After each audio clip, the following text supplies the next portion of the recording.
अस्सलाम वालेकुम टॉरस, मैं हारिस अज़मी प्रोफेशनल एस्ट्रोलॉजर आपकी खिदमत में हाज़िर हूँ दो बड़ी और इम्पॉर्टेंट ख़बरों के साथ। ये हफ़्ता 9 मार्च से शुरू होकर 15 मार्च तक जाएगा। ये हफ़्ता दो बड़ी खुशखबरियों से मुज़य्यन है। एक खुशखबरी शॉर्ट टर्म है लेकिन बहुत इफ़ेक्टिव है, दैट इज़ फुल मून और आपके चौथे घर में होगा। पूरा चांद रजब के महीने का जब 10 तारीख को आपके 4th हाउस में होगा तो you feel extra spiritual abilities and आपका लग्जरीज़ और कंफर्ट ऑफ लाइफ की तरफ रुझान बढ़ेगा। घर, गाड़ी, मोबाइल, कपड़ों का पहनना ओढ़ना या अदरवाइज़ लाइफ में जो गैजेट्स के थ्रू आसाइशें या सुख या सहूलियात मुयस्सर आती हैं, आपकी टेंडेंसी एंड आपकी फैमिली की टेंडेंसी रिक्वायरमेंट्स उस सिमत में बढ़ेगी and that is a positive sign. अगर कोई बंदा एक जगह एक ही तरह हमेशा ज़िंदगी गुजारता रहे तो लाइफ उकताहट का शिकार हो जाएगी। इसलिए फुल मून हमेशा ही ह्यूमन नेचर में जज्बात का एक भौचाल लेकर आता है, एक पॉजिटिव चेंज। सो इस वक्त फुल मून आपके क्योंकि 4th हाउस में है, जज्बाती कैफियत तो बढ़ेंगी ही बढ़ेंगी, स्पिरिचुअलिटी की तरफ रुझान बढ़ेगा, रिस्पॉन्सिबिलिटीज़ ज़्यादा होंगी। 2.25 दिन के लिए ये रुझान 10, 11 और 12 तारीख के आधे दिन तक होगा। इसकी वजह से आपको अपने रिश्ते अच्छे लगेंगे, औलाद के साथ ताल्लुकात बेहतर होंगे, दोस्त अहबाब के साथ ताल्लुकात भी बेहतर होंगे एंड गेट टुगेदर्स के प्रोग्राम भी बन सकते हैं। लोगों के साथ मिलना जुलने का रुझान बढ़ सकता है। So this is a possibility. The next thing, 10 ही तारीख को मरकरी अपनी रोटेशन, अपनी रेट्रोग्रेशन पूरी करके क्लियर होकर डायरेक्ट हो जाएगा।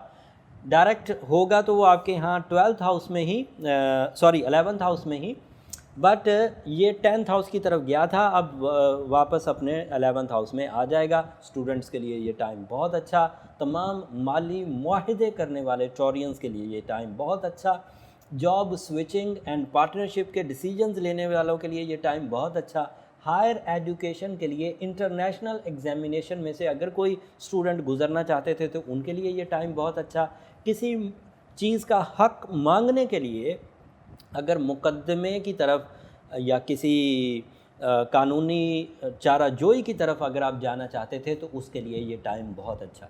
तमाम लोग जो पिछले दिनों से अपनी बात कहने में ज़रा शायनेस फील कर रहे थे, तमाम टॉरियंस मेल और फीमेल, वो अब शायनेस से बाहर आएंगे और बहुत अच्छे अंदाज से, बहुत अच्छे तर्ज से गुफ्तगू के इवज़ वो कामयाबी की तरफ जाएंगे।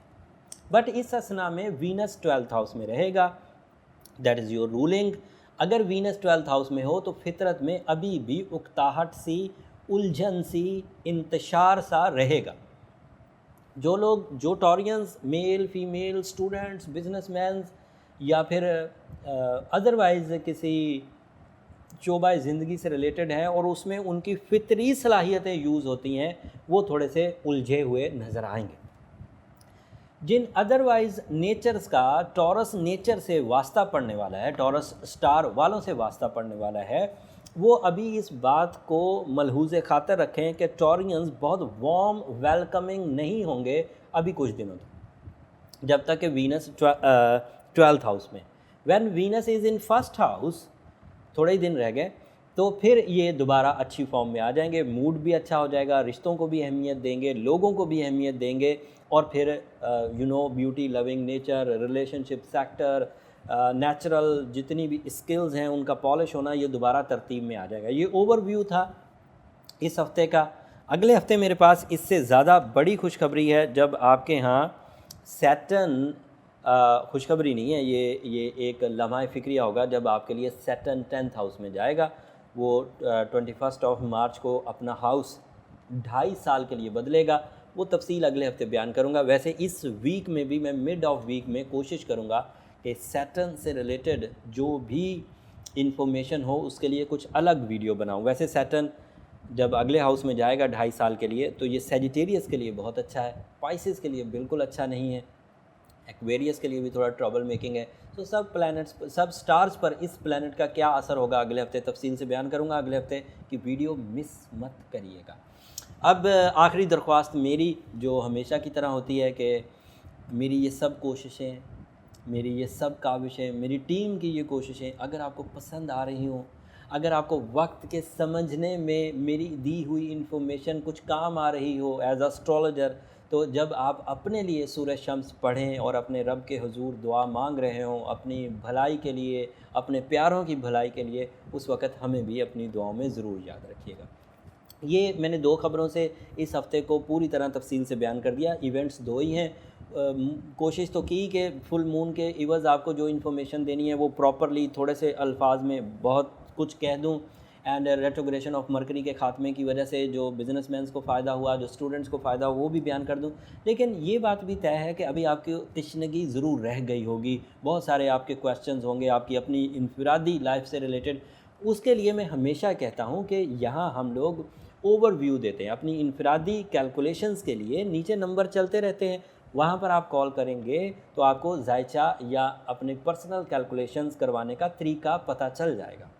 वो पेड फोरम है, जब आप वहाँ पर कॉल करेंगे तो आपको अपनी पर्सनल कैलकुलेशन और लाइफ डिसीजन से रिलेटेड प्रोफेशनल कैलकुलेशन आसानी से मिल पाएंगी।